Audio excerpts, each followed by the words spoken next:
بسم اللہ الرحمن الرحیم عن فضالۃ بن عبید قال سمعت رسول اللہ صلی اللہ علیہ وآلہ وسلم یقول المجاہد من جاہد نفسہ او کما قال علیہ الصلاۃ والسلام۔ حضرت فضالہ بن عبید رضی اللہ تعالیٰ عنہ سے روایت ہے کہ میں نے رسول اللہ صلی اللہ علیہ وآلہ وسلم سے سنا، آپ ارشاد فرماتے تھے کہ مجاہد وہ ہے جو اپنے نفس کے خلاف جہاد کرے۔ انتہائی قابل احترام سامعین ذی وقار، آپ حضرات کی خدمت میں جامع ترمذی کی ایک روایت کا متن اور اس کا ترجمہ بیان کیا ہے۔ اس روایت میں اللہ کے نبی نے مجاہد کی تعریف کی ہے کہ مجاہد کون ہے۔ جہاد کی بہت ساری قسمیں ہیں، لیکن اس روایت میں جو جہاد کی قسم بیان کی گئی وہ ہے کہ من جاہد نفسہ، جو اپنے نفس کے خلاف جہاد کرے۔ ہم عام طور پر کسی دوسرے کی غلطی پر تو بہت شور کرتے ہیں اور اس کے خلاف جہاد کا علم بلند کرتے ہیں، شور شرابہ کرتے ہیں اور ایسے پیش کرتے ہیں جیسے پوری کائنات میں گندہ صرف وہی بندہ ہے اور ہم انتہائی پارسا ہیں، ہم نیک ہیں۔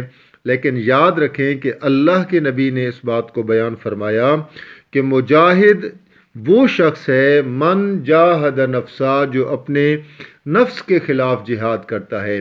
اور یہ سب سے مشکل کام ہے کہ اپنے نفس کے خلاف جہاد کرنا۔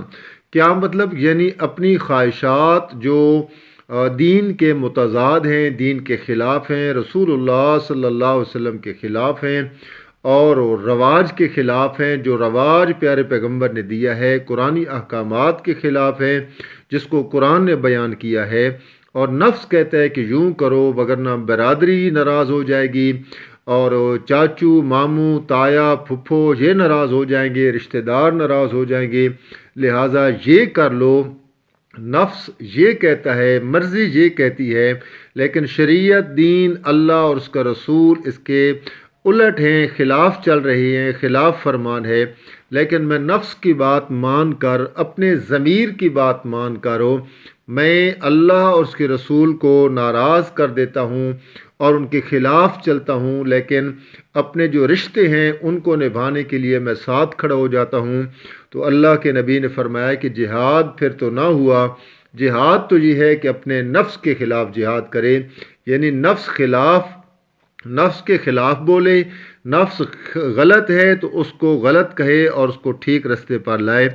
اسی کو قرآن نے بھی بیان فرمایا کہ ان النفس لامارۃ بالسوء، یعنی انسان کا جو نفس امارہ ہے یہ انسان کا گناہ اور برائی کی طرف انسان کو لے کر جاتا ہے، تقاضا کرتا ہے۔ پھر نفس لوامہ ہوتا ہے، وہ انسان کو ملامت کرتا ہے کہ یہ نہ کر، اور پھر جب لوامہ کی بات مان کر امارہ کو بندہ ٹھکرا دیتا ہے، زہر کر لیتا ہے، تو پھر نفس مطمئنہ بن جاتا ہے اور نفس مطمئنہ راضیۃ مرضیہ کا حقدار ٹھہرتا ہے۔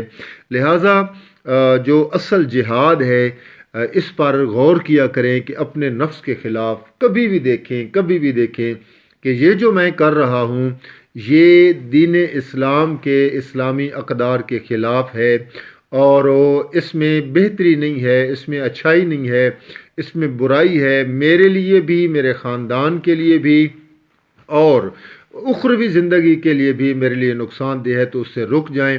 اور اسی کو قرآن سورہ نازیات میں کہتا ہے کہ من خاف مقام ربہ ونہی النفس عن الہویٰ فإن الجنۃ ہی المأویٰ، جو اپنے رب کے سامنے کھڑا ہونے سے ڈر گیا اور اس نے اپنی خواہشات کو روک لیا جو دین کے خلاف چل رہی تھی، قرآن کی گواہی ہے فإن الجنۃ ہی المأویٰ، اس بندے کا ٹھکانہ ہم جنت بنا دیتے ہیں۔